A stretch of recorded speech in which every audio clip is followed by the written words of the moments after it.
Association, which founded the Annual Bulletin, the first comparative law journal in the United States, with the aim of providing legal data and scholarship from several countries, ranging from Belgium, Germany, Spain, and Switzerland, to Japan and Latin America.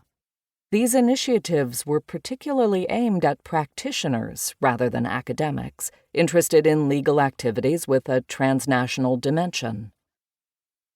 Openness involved legal professions as well, in a similar way as happened with sports.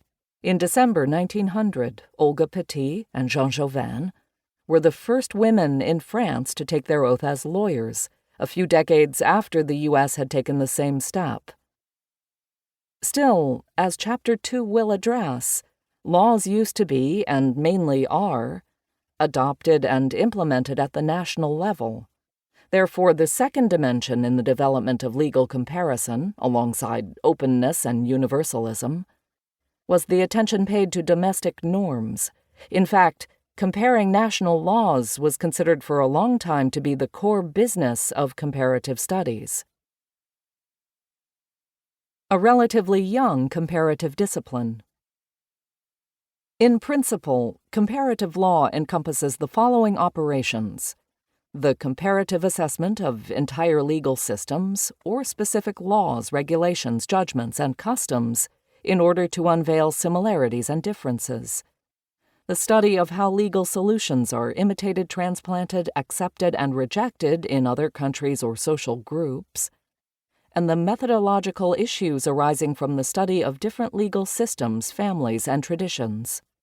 In this respect, according to methodologists like Rodolfo Sacco, the mere study of foreign law does not amount to proper comparison, but instead it becomes a phase within the realization of a comparative study.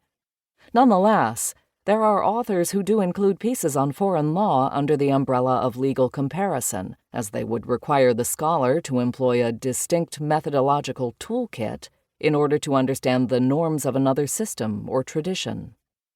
To a certain extent, comparative law has existed in a broader sense since Montesquieu's contributions in the 18th century, and even since Aristotle's Politics, classifying numerous real and imaginary constitutions of city-states. Nevertheless, as an academic discipline, it was a latecomer with respect to other legal fields with an international dimension, such as public international law, the norms governing the relationships between sovereign states and international organizations, and private international law, the norms used to solve disputes or govern situations such as contracts or marriages, involving citizens or corporations of various states. In contrast to international, public and private, law, this new field was not intended to designate a positive body of rules, but rather an approach to norms, institutions, or entire legal systems belonging to different social and geographical contexts, with the aim of grasping similarities and differences. Comparative law was also a latecomer with respect to other comparative disciplines. As a scientific method, comparison is nothing new, as explained by Dirkberg Schlosser.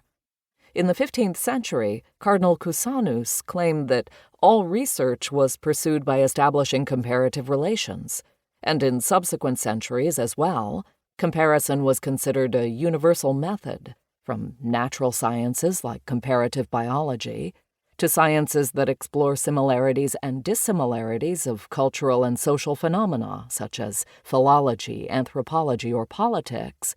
Comparison became an established method of study. In the 19th century, the fields of linguistics, religion, and folklore represented the paradigm of comparative studies. In particular, comparative linguistics gained momentum when European linguists started to investigate a new language family, the Indo-European, as named by Sir Thomas Young, after they discovered that Sanskrit presented similarities with Greek, Latin, Persian, and ancient German.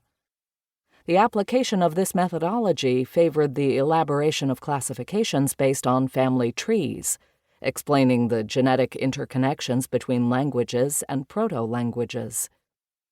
The establishment of philology as a historical and comparative science showed how to